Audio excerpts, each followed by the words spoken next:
안녕하세요. 4월 24일 큐티 나눔입니다. 오늘은 창세기 30장 1절에서 8절까지 말씀을 중심으로 해서 묵상을 합니다. 오늘 말씀에 보면 분명히 믿음의 가정이고 분명히 약속받은 가정인데, 그리고 분명히 축복받은 결혼인데, 지금 이 가정에 평안이 아니라 시기와 질투와 경쟁으로 이미 얼룩져 있는 것을 보게 됩니다. 라헬이 먼저 언니 레아가 아기를 낳게 되는 것을 보고 마음이 무너지지요. 오늘 말씀에 보면 라헬은 레아가 아기들을 낳는 것을 보고 단순히 슬퍼하고 그냥 혼자서 괴로워한 것이 아니라 시기하였다라고 명확하게 밝히고 있는데요. 오늘 본문을 처음부터 끝까지 이렇게 읽어보면 우리가 조금 이해가 잘 안 되실 수 있습니다. 누가 누구를 낳았다는 것이지. 그래서 제가 한번 전체적으로 정리를 해드립니다. 카톡방에 제가 이것을 정리를 해서 같이 올려드리겠습니다. 보면 레아가 총 6명의 아들을 자기 몸으로 낳고, 그리고 딸 디나가 한 명 성경에 기록되어 있습니다. 그런데 딸이 디나만 있고 나머지 딸이 없었을까라고 생각해 보면 아닙니다. 나중에 야곱이 슬퍼할 때 보면 자기의 아들들 그리고 딸들 이렇게 분명히 딸들이라고 성경에 기록되어 있거든요. 그렇기 때문에 디나는 나중에 창세기 34장에 가면 야곱이 큰 곤란을 당하게 되는 지점에서 디나가 주요한 인물이기 때문에 디나를 일부러 기록을 해놓은 거고요. 기록되지 않은 그 외에 딸들이 있었을 것이다 우리는 추정할 수 있습니다. 자, 다시 보면 레아가 총 6명의 아들 그리고 1명의 딸 성경에 기록돼 나오고요. 그리고 라헬이 총 2아들 요셉과 베냐민, 그리고 이 라헬의 몸종인 빌하가 단과 납달리를, 그리고 레아의 몸종인 실바가 갓과 아셀을, 이렇게 해서 총 아들 12명이 오늘 등장하게 됩니다. 근데 오늘 이 장면은 결코 평화롭지 않죠. 시기와 질투와 경쟁과 다른 사람을 어떻게든지 앞서 보려고 하는 가족 간의 치열한 거의 전쟁과 같은 상황을 보게 됩니다.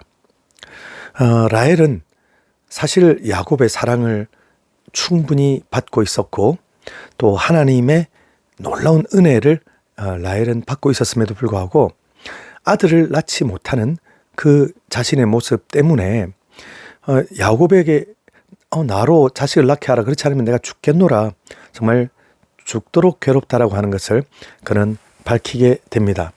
사람이 어떤 한 가지에 꽂혀서 괴로워하기 시작하면 다른 모든 받았던 축복들을 다 잊어버리고 그것을 그냥 다 아무것도 아닌 것처럼 우리는 쉽게 생각하는 경향들이 있지요. 근데 야곱은 라헬의 이런 이야기를 듣고 화를 내게 됩니다. 내가 하나님을 대신하겠느냐? 사실 그렇습니다. 야곱, 오늘날로 치면 야곱도 라헬도 병원에 가서 누구에게 문제가 있고 또 어떻게 하면 임신이 되고 이런 걸 알려줄 수도 있었겠지만, 과거에는 절대적으로 그 모든 것 의학 지식이 없었기 때문에 하나님께서 태를 열어주셔야만 가능했던 것이었죠. 지금 이 자녀를 주지 않으시는 분은 하나님이신데 대체 야곱이 어떻게 자기가 주고 싶다고 주고 안 주고 싶다고 안 주는 것이겠습니까? 그래서 라헬의 이 말, 나로 아들을 낳게 하라라고 하는 표현은 참 라헬의 입장으로 보면 정직한 표현일 수 있겠지만 정직하다고 해서 모두가 다 또 덕이 되는 건 아니지요. 야곱에게도 무척이나 괴로운 말이 됩니다. 야곱의 집안이 지금 행복해야 되는데 야곱은 사랑하던 라헬과 결혼했고 또 레아와도, 그리고 지금 나중에 또 여종들까지 해서 지금 그래서 총 아이들이 아들들만 해서 12명, 그 외에 이제 딸들도 정말 남들이 보면 유복한 가정 이렇게 이야기를 하겠습니다만 지금 여기는 아들 경쟁이 일어났기 때문에 아들이 없으면 우리는 정말 큰일 난다 이러면서 서로 너무너무 이 경쟁에 목숨을 걸고 있기 때문에 그 누구도 행복하지 않습니다. 그 누구도 평안하지 않습니다.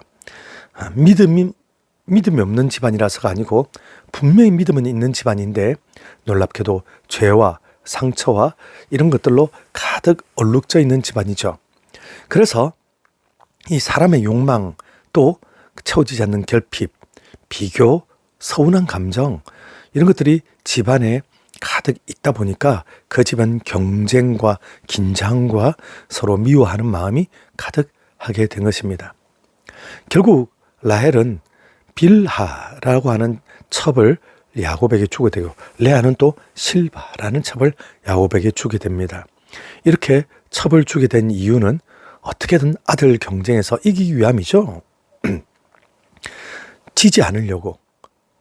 언니와 동생 사이였는데 행복한 관계였는데 이제는 지지 않으려고 이렇게 여종들까지 총동원합니다. 질투와 경쟁이 얼마나 사람을 비참하게 만들고 또 서로를 불행하게 만드는지를 잘 보여주는 장면입니다. 하나님께 맡겨야 옳음에도 불구하고 그들은 인간적인 방법으로 서로 정말 어떻게든지 상대방을 깎아내리고 자기가 올라서기 위하여 목숨을 걸게 되는데요.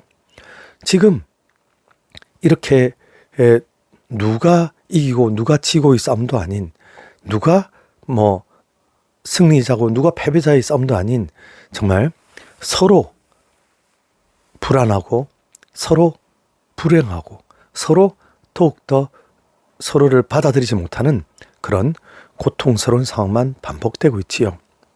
인간이 자기의 힘으로 상대방을 깎아내리고 결국 자기만 이렇게 높아지려고 하다 보면 그 누구도 행복하지 못하고 결국 그들은 모두 다 불행하게 됩니다. 더욱 피폐해지게 되겠죠.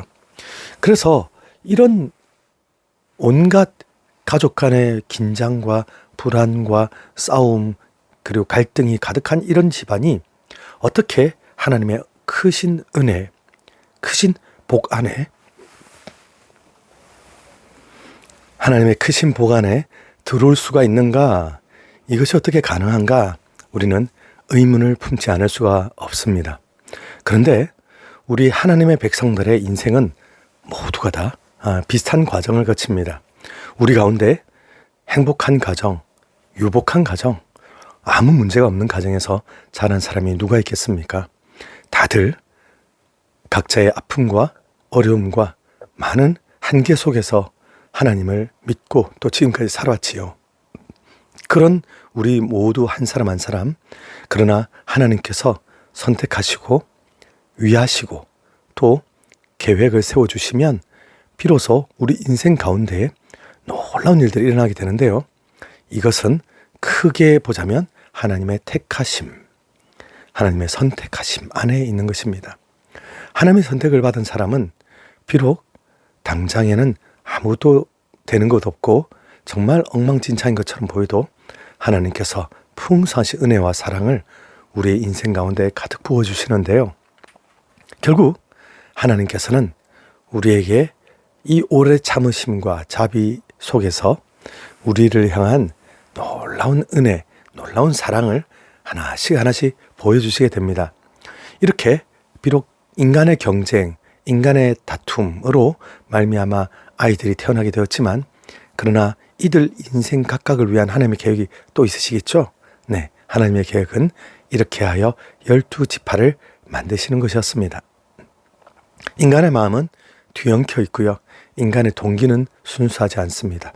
우리는 때로 정말 어떤 이는 다툼으로, 어떤 이는 시기로 복음을 전하기도 하지만 결국 복음이 전파되는 것은 하나님의 이름을 높이며 하나님께 영광이 되며 마침내 하나님께서 열매 맺게 하시게 된다는 것과 같습니다. 하나님의 섭리는 이 모든 인간의 잘못된 행동들에도 불구하고 하나님의 위대하시고 아름다우신 손길을 우리에게 베풀어 주심으로써 우리에게 정말 이제 도무지 열매 맺을 수 없는 사람들의 인생에 열매가 맺혀지기 시작하는데요. 하나님께서 그렇다고 죄를 옹호하시거나 죄를 이렇게 또 권장하시거나 하지는 않습니다. 우리에게 단지 허용하시며 그 죄는 우리가 또 회개해야 될 문제이지만 그러나 그 죄악조차도 하나님의 섭리 안에서 모든 것이 하나님의 크신 섭리 안에서 사실은 허용된 일들이라고 우리는 볼 수 있습니다. 그래서 우리는 인간의 힘으로는 도무지 답이 없지만 하나님의 섭리 안에 하나님의 위대하신 계획 안에 모든 것이 하나하나 맞춰져 가고 있다라는 것을 볼 수 있게 됩니다.